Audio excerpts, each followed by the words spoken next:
Supreme court के लिए परीक्षा की घड़ी है। परीक्षा की घड़ी इसलिए है कि जो अभी सरकार ने वक्फ कानून में संशोधन किया है उसके खिलाफ 1 दर्जन से ज्यादा याचिकाएं फाइल हो गई हैं, 1 दर्जन से ज्यादा पीआईएल फाइल हो गई है। और पीआईएल कोई सामान्य व्यक्ति ने नहीं किया है। कांग्रेस के सांसद इमरान प्रतापगढ़ी ने किया है, मोहम्मद जावेद ने किया है, ओवैसी साहब ने किया है, अरशद मदनी जी ने किया है, अमानुल्लाह खान ने किया है। ऐसे 1 दर्जन से ज्यादा पीआईएल फाइल हुई हैं। और कल सिब्बल साहब और सिंघवी साहब ने सीजेआई साहब से रिक्वेस्ट किया कि इन पे तत्काल सुनवाई की जरूरत है, तो हो सकता है 2-3-4 दिनों में इस पे सुनवाई हो जाए। अब सवाल यह है कि सुप्रीम कोर्ट में पीआईएल तो फाइल होती रहती, मैं भी करता रहता हूं, तो फिर ये परीक्षा की घड़ी कैसे है? परीक्षा की घड़ी ऐसे है कि ये 1995 वाले कानून को जब मैंने सुप्रीम कोर्ट में चैलेंज किया था, उस समय सीजेआई थे चंचूड़ साहब, उनके साथ बैठे थे जस्टिस सूर्यकांत, वो अभी कुछ दिनों के बाद वो भी सीजेआई बन जाएंगे। उस समय चंचूड़ साहब ने हमसे कहा था कि आप ये बताओ कि आपकी कितनी जमीन पे वक्फ बोर्ड ने कब्जा कर लिया है। आप सीधे सीधे सुप्रीम कोर्ट क्यों आ गए? हाई कोर्ट भी जा सकते थे। उन्होंने कहा कि पहले ये एस्टेब्लिश करिए कि इस कानून के कारण आपको क्या नुकसान हो रहा है, आपका कौन सा फंडामेंटल राइट वायलेट कर रहा है। तो मैंने कहा साहब, जब अगर पर्सनल नुकसान हो तो फिर पीआईएल किस बात की? पीआईएल का तो मतलब ही होता है पब्लिक इंटरेस्ट लिटिगेशन। हमारा कोई पर्सनल इंटरेस्ट लिटिगेशन थोड़ी है, कोई हमारी खुद की जमीन थोड़ी गई। हमारी जमीन अगर कब्जा होती तो मैं हाई कोर्ट जाता, कहीं और जाता। चूंकि ये कानून पूरे देश का है, संसद का बनाया हुआ है और पूरे देश में जमीनों पे कब्जा हो रहा है, इसलिए मैं सुप्रीम कोर्ट आया हूं। मैंने एक लिस्ट बनाई थी कि देश भर में वक्फ बोर्ड ने कितनी जमीनें कब्जा किया है। हालांकि उस समय मेरे पास जो लिस्ट थी वो 10 लाख एकड़ की थी। हमें यही पता था कि भारत में 10 लाख एकड़ जमीन पे वक्फ बोर्ड ने कब्जा किया हुआ है। और अभी जब ये कानून बदल रहा था तब पता चला कि नहीं, ये तो 40 लाख एकड़ हो चुका है। तो हमारे पास जितनी जानकारी थी उस समय, वो जानकारी मैंने एक नोट्स बना के कोर्ट के सामने रखना चाहा। तो चंचूड़ साहब ने मुझे वो नोट्स भी नहीं पढ़ने दिया। उन्होंने कहा, not a single word mister Upadhyay, एक शब्द आप नहीं बोल सकते, हम नहीं सुनेंगे आपको। अंत में मैंने मजबूर होकर अपनी पीआईएल वापस लिया और मैं फिर दिल्ली हाई कोर्ट गया। अगले ही सप्ताह दिल्ली हाई कोर्ट ने नोटिस जारी किया, सरकार को नोटिस जारी हुआ। उसके बाद देश के अलग अलग हाई कोर्ट में पीआईएल फाइल होना शुरू हुई। कुल मिला के 120 पीआईएल इस समय पूरे देश में अलग अलग हाई कोर्ट में चल रही है। और उसके बाद फिर सरकार संशोधन लाई, जेपीसी बना, आगे क्या क्या हुआ आपको पता है, उसको बताने की जरूरत नहीं है।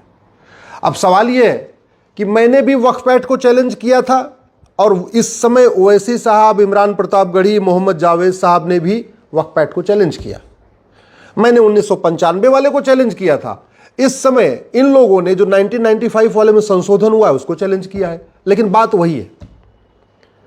तो क्या अब सुप्रीम कोर्ट जो सवाल हमसे पूछा था वही सवाल मोहम्मद जावेद, असउद्दीन ओवैसी, अमानुल्लाह खान, मौलाना अरशद मदनी, इमरान प्रतापगढ़ी के वकीलों से पूछेगी क्या? क्योंकि सवाल हमसे पूछा था कि आपकी कितनी जमीन पे वक्फ बोर्ड ने कब्जा किया, तो यह सवाल तो पूछना चाहिए जावेद साहब से, ओवैसी साहब से, अमानुल्लाह खान, अरशद मदनी से कि आप ये बताओ कि आपकी कितनी जमीन को सरकार ने अब तक ले लिया। पहले तो यह पूछना चाहिए ओवैसी जी से, मदनी जी से, इमरान प्रतापगढ़ी से कि आपके पूर्वजों ने कितनी जमीन वक्फ किया है, पहले तो यह बता दो। और जो आपके पूर्वजों ने जमीन वक्फ किया है उसमें से कितनी जमीन नए कानून के बाद सरकार ने कब्जा कर लिया। सवाल यह भी होना चाहिए कि क्या संसद के द्वारा बनाए गए कानून को सुप्रीम कोर्ट में चैलेंज कर सकता है क्या? क्योंकि सांसद संविधान की शपथ लेता है और वो कहता है मैं संविधान के अनुसार कार्य करूंगा, और संविधान के अनुसार पार्लियामेंट में कानून बना। तो क्या सांसद को पीआईएल फाइल करने का अधिकार है क्या सुप्रीम कोर्ट में? और दूसरा, क्या सांसद को वकालत करने का अधिकार है क्या? क्योंकि सिब्बल साहब भी वकील हैं और सिंघवी साहब भी वकील हैं। मैं इसलिए पूछ रहा हूं कि एक कांस्टेबल भी अपनी नौकरी के दौरान दूसरा काम नहीं कर सकता, चाहे वो थानेदार हो, चाहे हवलदार हो, चाहे वो पेशकार हो, चाहे तहसीलदार हो, चाहे कलेक्टर हो या कप्तान हो। अरे बाकी तो छोड़ो, लॉ कॉलेज का प्रोफेसर भी जब तक नौकरी में है दूसरा काम नहीं कर सकता। जब तक उसको वेतन सरकार से मिल रहा दूसरा काम नहीं कर सकता। इवन टीचर को भी प्राइवेट कोचिंग खोलने का अधिकार नहीं, जबकि जो स्कूल है वो तो 5-6 घंटे ही चलता है। फिर भी सरकार ने नियम बना रखा है कि नहीं, जो सरकारी स्कूल का टीचर है वो कोचिंग नहीं चला सकता, सरकारी डॉक्टर अपनी क्लिनिक नहीं चला सकता, हॉस्पिटल नहीं खोल सकता, ये नियम है। तो फिर सांसद और विधायक जिनको वेतन भत्ता गाड़ी बंगला सब कुछ मिलता है अच्छा कानून बनाने के लिए, जब तक वो सांसद हैं, जब तक वो विधायक हैं, जब तक वो वेतन ले रहे हैं, जब तक वो भत्ता ले रहे हैं, जब तक सरकारी गाड़ी का यूज कर रहे हैं, क्या उनको कोई भी दूसरा काम करने की छूट मिलनी चाहिए? क्या उनको वकालत करने की छूट मिलनी चाहिए? मुझे लगता है सुप्रीम कोर्ट को एक बार इस पे भी ध्यान देना चाहिए। सवाल एक बात यह भी है कि क्या जैसे हमसे सुप्रीम कोर्ट ने कहा था कि आप हाई कोर्ट क्यों नहीं गए, सीधे सुप्रीम कोर्ट क्यों आए, क्या यही सवाल अब सिब्बल साहब से, सिंघवी साहब से पूछा जाएगा? तो क्या यही सवाल इमरान प्रतापगढ़ी, मोहम्मद जावेद, अरशद मदनी, ओवैसी साहब से पूछा जाएगा? और अब तो ज्यादा पूछना बनता है, इसलिए पूछना बनता है कि सुप्रीम कोर्ट कई बार कह चुका है कि अगर किसी मामले पे देश की अलग अलग हाई कोर्ट में मैटर पेंडिंग है तो कायदे से वो मैटर पहले हाई कोर्ट चलना चाहिए और फिर सुप्रीम कोर्ट आना चाहिए। जब 120 PIL फाइल हो गई सुप्रीम कोर्ट में, अलग अलग देश के हाई कोर्ट में, तो मैंने एक ट्रांसफर पिटीशन फाइल किया था और वो ट्रांसफर पिटीशन भी जस्टिस सूर्यकांत साहब की बेंच में लगी थी। तब उस समय जस्टिस सूर्यकांत साहब ने कहा था कि काम करिए, पहले किसी एक हाई कोर्ट का फैसला आने दीजिए, फिर देखेंगे क्या करना है। अभी ट्रांसफर पिटीशन भी एक्सेप्ट नहीं किए। तो अब तो देश भर में 120 PIL फाइल पेंडिंग पड़ी हुई है, हैदराबाद में भी पेंडिंग है, मुंबई में भी पेंडिंग है।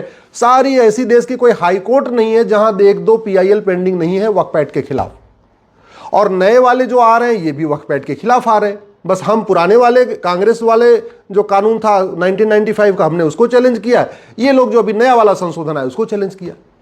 तो अब ये देखना है कि क्या सुप्रीम कोर्ट इन लोगों को, ओवैसी साहब को, इमरान प्रतापगढ़ी को, मोहम्मद जावेद को, मदनी साहब को, ये कहती है कि काम करो, अपने हाई कोर्ट जाओ, वहां पहले से ही मामला पेंडिंग है, वहीं जाके पहले अपनी बहस करो, और जब किसी हाई कोर्ट का फैसला आ जाएगा तब सुप्रीम कोर्ट हम देखेंगे। सुप्रीम कोर्ट क्या करता है बहुत जल्दी क्लियर हो जाएगा। क्या सुप्रीम कोर्ट का जो स्टैंड मेरे लिए था वही स्टैंड ओवैसी, मदनी, इमरान प्रतापगढ़ी के लिए रहेगा? क्या जब मेरे जैसा एक छोटा सा वकील बहस कर रहा था, सुप्रीम कोर्ट का वही स्टैंड जब सिब्बल साहब बहस करेंगे, सिंघवी साहब बहस करेंगे, तब भी वही रहेगा? देखना है, 2-3 दिन में क्लियर हो जाएगा। अब बात आती है कि ये वक्फ जो है प्रॉपर्टी, ये हो क्या रहा है? लॉजिक क्या दी जा रही है कि जो मुगलों की प्रॉपर्टी थी वक्फ प्रॉपर्टी हो गई। तो मैं ये पूछना चाहता हूं, क्या जहां तक भगवान श्री राम ने राज किया था वो सारी प्रॉपर्टी हिंदुओं की है क्या? क्योंकि जहां तक भगवान श्री राम ने राज किया था उसमें अब तक 25 देश बन चुके हैं, तो उन फिर 25 देशों की पूरी प्रॉपर्टी हिंदुओं की होनी चाहिए। क्या जहां तक भगवान भरत ने राज किया था वो सारी प्रॉपर्टी हिंदुओं की है क्या? क्या जहां तक राजा युधिष्ठिर ने राज किया वो सारी प्रॉपर्टी हिंदुओं की है क्या? क्या जहां तक चंद्रगुप्त ने राज किया वो सारी प्रॉपर्टी हिंदुओं की है क्या? क्या जहां तक सम्राट अशोक ने राज्य किया क्या वो सारी प्रॉपर्टी सनातनियों की है क्या? मैं इसलिए पूछ रहा हूं कि अगर राजा के हिसाब से फॉर्मूला चलेगा फिर तो मुगलों से शुरू क्यों करना चाहिए, थोड़ा मुगलों के पीछे शुरू करना चाहिए। और जहां पे युधिष्ठिर ने राज किया, भरत जी ने राज किया, भगवान श्री राम ने राज किया, चंद्रगुप्त ने राज किया, अशोक ने राज किया, वहां तो 25 देश बन चुके हैं, फिर तो 25 के 25 देश पूरा हिंदुओं के ही होने चाहिए, वो सारी प्रॉपर्टी हिंदुओं की होनी चाहिए। भाई पिछले 2500 साल में भारत के 25 टुकड़े हुए और 7 टुकड़े तो 1857 के बाद हुआ है, यानी पिछले 200 साल में 7 टुकड़े हुए। तो कायदे से चाहे ये म्यांमार हो, चाहे तिब्बत हो, चाहे अफगानिस्तान हो, चाहे पाकिस्तान हो, चाहे बांग्लादेश हो, ये सारी प्रॉपर्टी फिर तो हिंदुओं की होनी चाहिए अगर राजा के हिसाब से चल रहा है। और अगर नहीं, फार्मूला एक है, तो फिर मुगलों की जमीन वक्फ कैसे हो सकती है? और जब मुगलों की जमीन वक्फ नहीं हो सकती तो मुगलों के नवाबों, मुगलों के निजामों, मुगलों के जागीरदारों, मुगलों के जमींदारों, मुगलों के तीमारदारों, मुगलों के रजाकारों की जमीन वक्फ कैसे हो सकती है? भाई बड़ी सीधी सी बात है, शासन बदलता है तो जमीन ट्रांसफर हो जाती है। यानी जब तक मुगल थे, मुगल राज कर रहे थे, उसके बाद अंग्रेज आए, सारी जमीन का मालिकाना हक अंग्रेजों को ट्रांसफर हो गया। 1947 में देश आजाद हो गया, 1950 में संविधान लागू हो गया, सारी की सारी जमीन भारत सरकार को ट्रांसफर हो गई।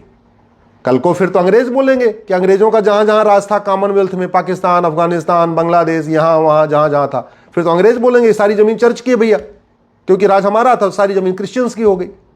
ऐसे नहीं चलता। एक बात और, जो हिंदू पाकिस्तान बांग्लादेश से छोड़ के भारत आए, उनकी जमीन तो वहां की सरकार की हो गई, वहां के बासिंदों की हो गई, वहां के लोगों ने ले लिया। तो फिर जो जमीन भारत के मुस्लिम छोड़ के गए, भाई जब बंटवारा हुआ 47 में, तो पाकिस्तान से हिंदू भारत आए और भारत से बहुत सारे मुस्लिम पाकिस्तान गए, बांग्लादेश गए। तो जब वहां से जो लोग छोड़ के आए, सिंध से, लाहौर से, ननकाना साहब से, बाकी जगहों से, वो जमीन हिंदुओं की नहीं है, वो जमीन मंदिरों की नहीं है, तो यहां जो लोग छोड़ के गए थे, चाहे परवेज मुशर्रफ गए या जो भी गए, उनकी जमीन वक्फ की कैसे हो सकती है? फिर तो वो जमीन या तो मंदिरों की होनी चाहिए, या तो उनके पड़ोसियों की होनी चाहिए, या तो सरकार की होनी चाहिए। एक बात और, 1950 में टोटल वक्फ बोर्ड के पास प्रॉपर्टी थी मात्र 50,000 एकड़, यानी 500 साल के मुगलों के शासन और 200 साल के अंग्रेजों के शासन, कुल 700 साल के शासन में वक्फ प्रॉपर्टी थी मात्र 50,000 एकड़। अब आज के समय में वक्फ प्रॉपर्टी है लगभग 40 लाख एकड़। इसके पहले के वीडियोज मैंने 10 लाख एकड़ बोला है, लेकिन वो मेरी भूल थी, क्योंकि हमें 10 लाख एकड़ की ही जानकारी थी। ये 40 लाख एकड़ की जानकारी अभी मुझे हुई है, जब ये वक्फ कानून बदला जा रहा था, तब गृह मंत्री जी ने बताया कि 39 लाख एकड़, और जो उन्होंने 39 लाख एकड़ बताया है, उसमें केरल और बंगाल का डाटा नहीं है। तो अगर केरल और बंगाल का डाटा आ जाएगा तो मैं मान के चल रहा हूं 1 लाख एकड़ और बढ़ जाएगा, यानी 40 लाख एकड़। और वैसे भी जब 1950 के पहले तक की जमीन थी, उसके पहले भी कानून चल रहे थे। ये सिविल प्रोसीजर कोड तो 1858 में बन गया था, तो अगर जिन लोगों को वक्फ करना था, जमीन दान करना था, वो सिविल प्रोसीजर कोड का पालन करते। ये सोसाइटी रजिस्ट्रेशन एक्ट 1860 में बन गया था, तो जिन लोगों को अगर वास्तव में दान करना था, हिंदू दान करते थे, तो अपनी जमीन 1860 वाले सोसाइटी रजिस्ट्रेशन एक्ट में रजिस्टर कराते थे। उसके बाद चैरिटेबल ट्रस्ट एक्ट 1920 में बन गया, तो जिन हिंदू, जैन, बौद्ध, सिख ने कुछ दान करना था, तो उन्होंने यहां रजिस्टर कराया। मुझे समझ में नहीं आ रहा है, हिंदू, जैन, बौद्ध, सिख सब लोगों ने अपनी जमीन को ट्रस्ट एक्ट में रजिस्ट्रेशन कराया, ये 1920 वाले में, सोसाइटी रजिस्ट्रेशन एक्ट में 1860 वाले में रजिस्ट्रेशन कराया, सिविल प्रोसीजर कोड 1858 का था, इसको फॉलो किया। तो मुस्लिम्स ने क्यों नहीं किया? सब अंग्रेजों का कानून फॉलो कर रहे थे, मुस्लिम्स क्यों नहीं कर रहे थे? चलो मान लेते हैं भाई, ठीक है, पढ़े लिखे नहीं थे, उनको नहीं थे। लेकिन 1950 के बाद तो संविधान लागू हो गया, और संविधान लागू हो गया उसके बाद तो मुंह जबानी कोई भी चीज होती नहीं थी, कोई भी चीज मौखिक नहीं होती थी, हर चीज लिखित में होती थी। तो जब 1950 के पहले की 50,000 एकड़ जमीन बाहर निकाल भी दे, चलो मान लेते हैं भैया ठीक है, तो जो बाद में 39.5 लाख एकड़ जमीन बढ़ गई, वो तो बाकायदा कागज दिखा के हुई होगी, बाकायदा रजिस्टर करा के हुई होगी, क्योंकि भारत स्वतंत्र हो चुका था, नियम कानून बन चुका था, सबको जो कुछ भी दान करना था बाकायदा रजिस्टर में करना था, लिखित में करना था, गवाहों के साथ करना था। फिर मौखिक में क्या हो गया? इसलिए मेरा मानना है अब समय आ चुका है, इन विषयों पे चर्चा हो, गंभीरता के साथ चर्चा हो। और इसलिए मैं कहता हूं वक्फ एक्ट में संशोधन नहीं होना चाहिए, वक्फ एक्ट पूरा का पूरा खत्म होना चाहिए।